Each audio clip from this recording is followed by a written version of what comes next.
Hello everyone, this is Eve, and I'm coming to you with Love of the Maniac, a Homicidal Liu Reader by Midnight2662. We'll be starting off with Chapter, Is He Gonna Be Okay? We keep walking for a bit until we turn down a corridor. There's a small waiting area with chairs and tables, some paintings hung on the Carolina blue covered walls. There are a few doctors and nurses walking past, with a few visitors caught in the mix. A tall brunette sits in one of the chairs reading a book, and I recognize him immediately. I want to approach him, but my voice had other plans. Lou? I scream, and he looks up, his eyes widening. Why in? He gets up, grinning. Next thing I know, I'm being engulfed into a hug, and it feels like time almost stops. Well, until I see a flash out of the corner of my eyes, me and Lou separate, and I see my mom holding her phone up, taking a picture. She looks down at it to look at the picture, and she's probably gonna frame that, I think to myself. Everyone's smiling, and life just got a whole lot better. Surprise, Mom says. I can't believe it, I mutter. Second person POV. I know, right? Jeff should be discharged soon, Lou says. More excited than he's ever sounded. He wanted to ask how he got out of jail, but felt now wasn't the time. How is he? Is he okay? You ask? Then remember that Lou just said he's going to be discharged soon. As far as I know, he's alright, and apparently he's been sleeping a lot, Lou responds. They won't tell me a lot. It's probably because I just got out of jail. He mimicked them dramatically before angrily rolling his eyes. I mean, that's my brother, for crying out loud. He almost screamed, then started pacing around. You and Jane exchanged glances. Both of you felt empathy for him, and yours and Jane's parents had sat down. Lou sighed before finally calming down. I'm sorry. This just irritates me, he said, trying to remain calm. How about we talk about something else, preferably something happier? Jane says. Good idea, you agree simply. Lou leads you guys to some seats on the left side of the waiting area, across from the adults and your siblings. You, Lou, and Jane all talk about whatever comes to your minds, even though the conversation wasn't necessarily serious. The tense aura was in the air, probably because of Lou's anger showing. You decide to try and lighten up the mood. Hey, Louisiana, what's it like being named after a state? You asked, emphasizing the Louisiana. Wait, what? Jane was cut off by Lou's laughing. Pretty nice, you know, especially since I live there, and it's my best friend who named me. He grinned. The mood lightened with this little stunt you started, and your parents on the other side of the room were starting to listen in on your conversation. Your dad was talking with the other adults, but got unusually silent with Lou's little comment. He hated that someone was talking like that to his daughter. Classic protective dad. Jane's mom tried getting his attention. Oh, yes? He snapped out of his totally normal thoughts, not regarding Lou. You were drifting off, she continued. Meanwhile, you and the other two teenagers were laughing about something that only mattered to you guys at the moment.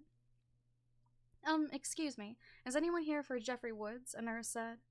Standing at the front of the waiting area, by now there were a few other people in the waiting area aside from your group. We are. Your dad stood up, so did the other adults and your siblings. You guys may come in now, they said. You, Jane, and Lou followed them in. There Jeff sat up on the hospital bed, bandages covering his face. Mr. and Mrs. Woods sat in the chairs next to him, and Margaret caressed his hand gently, trying to comfort him.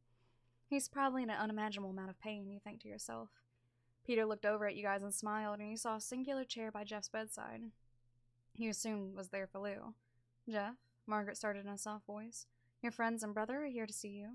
She finished in the same soft tone. Jeff moved his head slightly. I apologize about not being enough chairs, Peter spoke up. It's quite all right. I'm sure we can stand, your dad replied. The environment in the room was calm, but not the good kind.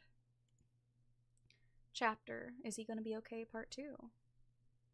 Lou bent down next to his brother, whispering something to him that was inaudible to you and everyone else in the room. Jeff nodded slightly at his brother's words. The once silent room now filled with quiet talking, most of it being the adults in the room minus the doctors. You took a look at Jeff and swore for a split second you saw him on fire again. You swore you smelt something burning. The agony on his face came back over and over again for a few seconds at a time. Why in? A distant voice said. Why in? The voice brought you back to reality. It was your sister. What? You asked, a little lightheaded. You're sweating, sissy. Are you okay? She asked, clearly concerned, and you couldn't help but love the little bean that was your sister. Yes, I'm fine. Thank you, though, you responded. Do you need a hug? She asked, before hugging your legs. She looked up at you, her adorableness melting your heart. I always need her hugs, she said, bending down to your little sister's height before giving her a hug. Her tiny arms wrap around you, and without warning, you put one arm under her and lift her up, causing her to giggle. You began to feel bad for getting so mad at her earlier. You hold her securely and look around, exchanging glances with Jane. You guys did that a lot. She smiled at you before starting a conversation. Your sister is adorable, she said. I am adorable, your sister cheered proudly, throwing her hands up into the air. Your brother, meanwhile, huffed, crossing his arms, and looked away. He wanted to be held and called adorable, too. Oh, quit that, Serena chuckled before lifting your brother up. Your brother was very satisfied. Lou turned around and motioned for you to come over near Jeff's bed, and you walked over, more flashbacks occurring, but not as bad. You sat down next to Lou on the floor, and Lou stood up and pulled out the chair before standing next to it. You looked at him, confused. Well, aren't you going to sit down? He asked. No, I'm fine, thank you, Lou. You respond politely. Too bad, come on, sit down, he said, motioning to the chair. No, seriously, I'm fine. Someone else should have it. You smiled because of him being such a gentleman. Take the chair, he bends down, whispering in your ear. How about you do? How about you do? You turn to look at him. No, you. You almost want to laugh, but you don't, and after a bit of you and Lou arguing, Jeff speaks up shakily. He tries. Everyone looks at Jeff. The doctor gets out a notepad and begins to write quickly, looking from Jeff to his notepad. Just take the chair, YM. He finally gets out. That's the first he spoke since we got here, Margaret cheered. You were rendered silent. The first words Jeff spoke since his injury were about you. For you, Jeff, you say, before getting up and sitting down in the chair. Finally, stubborn much, YM. Lou looks at you, raising a brow. Don't talk to my daughter that way, your dad snapped. Sorry, Lou apologizes. Dad, he was just playing. You almost roll your eyes. Whatever, your dad said before a lot of incoherent mumbling was heard coming from him. You loved your dad, despite him being overprotective, especially when it came to boys. And why was he like that? Well, a few years back when you were 7, YN's POV. I open the door before coming inside my house. Mom, I yell. Is that my little sweetie? Her voice calls back and I giggle. Can my friend come inside, I ask, in my best adorable voice. Is it alright with his or her parents? She asks. I turn around to see my friend before he asks. What did she say? Is it alright with your parents? I'll go ask, he says before running off. A bit later, he comes back. They said okay. Yay, let's go, I say, before dragging my friend inside. Mom, this is my friend, and this is my mom. I introduce them to each other happily. Why, hello, she smiles. Mom has a rule. I must know their parents before I can let you go over to their house, or they can come over. She says it's because of stranger danger. She knows his parents, though, just not him for somehow. Hi, he grins. You two go play, all right? Mom says yay. We cheer in unison before running up to my room. Soon enough, I hear the front door open for my bedroom, and there's Dad. Me and my friend keep playing a game we love called City. It's where you have jobs, your own house, and everything. Me and my friend keep playing until we both get hungry. I'm a little hungry, your friend says. Me too. Mom has the best apples. You want to go eat one? Sure. We got up running downstairs. Hi, Dad. Hello, mister. Me and friend greet before grabbing apples. Who's this, Ryan? Your dad asks. This is my friend. Dad didn't seem to like him. He watched very closely as me and my friend washed off our apples and bit into them. A few hours later, me and my friend are playing in the backyard when the back door opened. Guys, your friend has to go home now, Mom says. His dad standing beside her.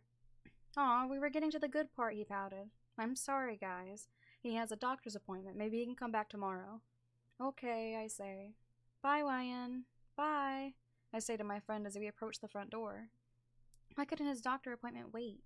The door closes and I look at the floor, suddenly finding it interesting. Ryan, you can play with him tomorrow, okay? I don't respond to Mom. Ryan, Dad calls, walking up to us. Yeah? Did he hurt you? What? No, I say. You tell me if he hurts you, got it? Your dad says. Okay, Dad. You smile. The flashback fades away and reality takes you back into its arms. You snap back to reality and turned around to see your mom punching your dad's shoulder because of his mumbling. Jeff sat quietly aside from a few attempts to say something. The doctor had left for a reason unknown to you, and Lou had gotten another chair and was talking gently to Jeff.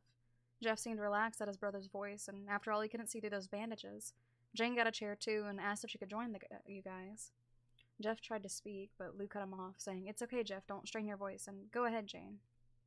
Thanks, she smiled, bringing her chair over to the other side of you, setting it down. You smiled at her, which she happily returned. Ryan, he whispered. She whispered to you, which you whispered back, saying, Huh? Could we talk outside? Of course. You two got off, excused yourselves, and went into the hallway. Is something wrong, Jane, you ask? Ryan, are you okay? You keep zoning out, she says, worry showing itself through her voice. Honestly, I don't know, you say. I don't want to go into detail, though. No, of course, she says. Should we go back inside, you ask? Sure, she responds. It amazes you how she is being so happy, but then again, she could be hiding her emotions like you do.